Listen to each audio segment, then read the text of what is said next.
16 cities. 104 matches. The biggest World Cup in history. I've ranked every 2026 host city from worst to best through the eyes of a traveling fan. Atmosphere. Cost. Getting around. And whether the city actually feels like football. If your team's playing in my bottom 3, I am so sorry. And no, number 1 is not New York. Let's count them down. Number 16. Houston. NRG Stadium is fine. Air-conditioned, roof closed, 72,000 seats. The problem is everything outside it. Houston in June is 35 degrees and humid as a sauna, and the city is built for cars, not fans. It sprawls for 60 miles in every direction. There's great food, but no center, no buzz, no walk to the ground. You'll watch great football here. You just won't feel a World Cup outside the stadium. Number 15. Dallas. Here's the thing, the stadium is incredible. AT&T Stadium has the biggest video board you've ever seen, and a roof that swallows 80,000 people. It hosts 9 matches, more than anywhere else. But it's not in Dallas. It's in Arlington, 30 kilometers away, surrounded by car parks, with no train to the door. A World Cup needs streets. Arlington has lanes of traffic. Number 14. Boston. One of America's great cities, walkable, historic, packed with Irish and Italian football blood. So why so low? Because Gillette Stadium is nowhere near Boston.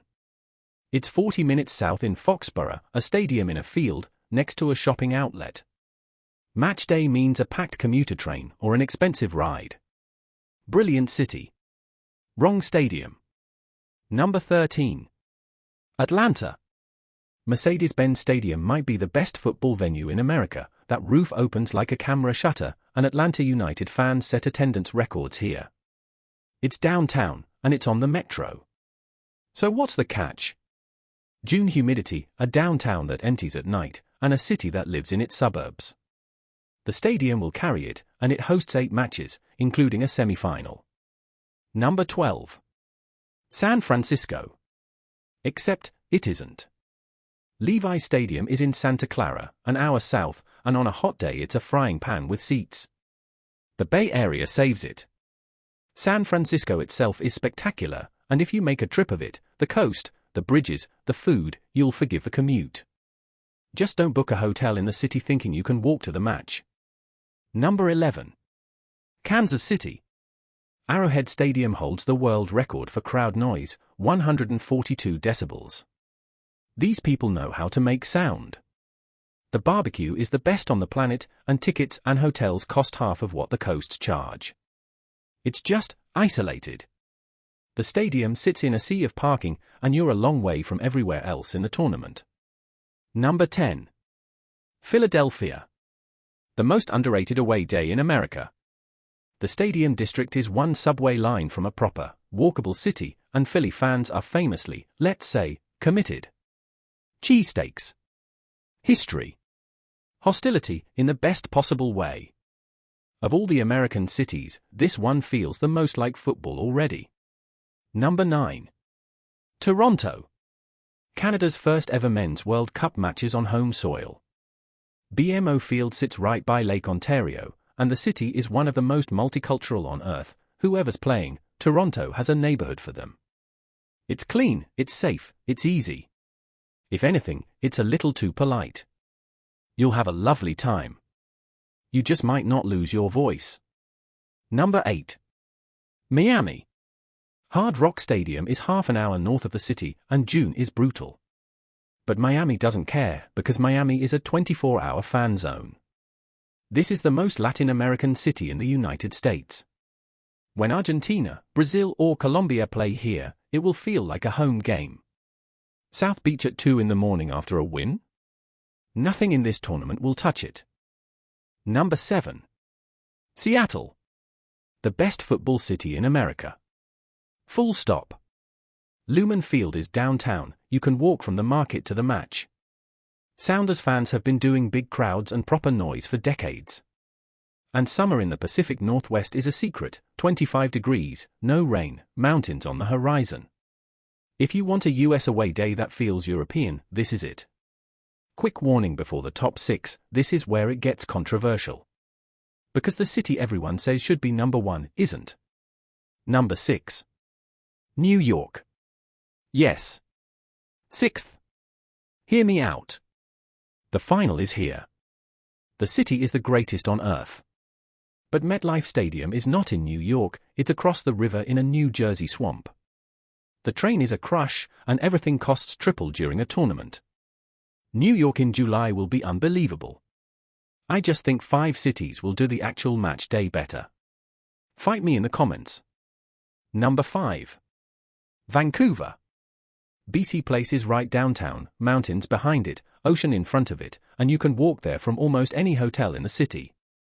It's the most beautiful host city in the tournament, and in summer it barely gets dark. Calm. Gorgeous. Easy. The away day equivalent of a deep breath. Number 4. Monterrey. The most beautiful stadium view in the Americas. Estadio BBVA sits underneath the Cerro de la Silla mountain, and from the stands it looks photoshopped. Mexican football culture, a fraction of American prices, and proper noise. Monterrey is a working city, not a postcard, but for 90 minutes, and the walk-in, nowhere in this World Cup looks better. Number 3. Los Angeles. Sophie Stadium cost $5 billion, and it looks like a spaceship landed in Inglewood. It's the most spectacular venue of the tournament. And then it's LA in summer, beach in the morning, football in the evening, and fans from every country on the planet already living there. The traffic is a crime against humanity. Plan around it, and this is a top 3 World Cup experience. Number 2. Guadalajara. The most football-mad city in the whole tournament. This is Shiva's country, Estadio Akron shakes for league games, never mind a World Cup. It's the home of mariachi, and tequila, the actual town of Tequila is an hour away. It's the cheapest big city on this list, and the most welcoming. If you want the World Cup the tourists won't find, it's here. And number 1. Of course it is. Mexico City. The Azteca opens this World Cup, the only stadium on earth hosting its 3rd. Pelé won here. Maradona won here. And now? 22 million people, street parties in every plaza, and football in the city's bloodstream. The food is the best in the Western Hemisphere, the metro costs pennies, and the altitude makes every evening sky look unreal. No city on earth wants this World Cup more. Mexico City isn't hosting the tournament. Mexico City is the tournament. So that's all 16. Disagree with the order? Give me your top 3 in the comments, best shout gets pinned.